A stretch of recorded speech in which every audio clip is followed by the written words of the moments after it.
আসসালামু আলাইকুম। আজকে গত 24 তারিখে একটা পার্সেল অর্ডার দিয়েছিলাম। সেটা হলো আপনার একটা ইয়ারবাডস। প্রায় আজকে 7-8 দিন পর হাতে পাইছি। এটা না আনবক্সিং করবো, দেখি ভিতরে কি আছে। কাছে আনো ভাই। আসলে অনেক দিন ধরে আশায় আছে যে এটা ইউজ করবো, কারণ কোনোদিন অনলাইনে অর্ডার দিইনি, প্রথম হাতে পাইলাম। বিসমিল্লাহ, কি হয়, ভালো হয় কিনা ভিতরে, বা ওরা কি দিছে ভিতরে, প্রোডাক্ট আছে কিনা, অন্য কিছু ঈদ বইরে দিয়ে দিছে ভিতরে। আলহামদুলিল্লাহ, যাক।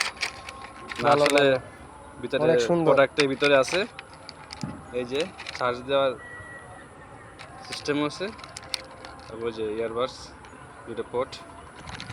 যাক আবির ভাই, আলহামদুলিল্লাহ। একটা এই দুইটা আমার জন্য একটা, আর নজরুলের জন্য একটা, তোমার জন্য একটা। দুইটা অর্ডার করলাম, যাক আলহামদুলিল্লাহ, ভালো। ঠিক আছে, এটা দেই।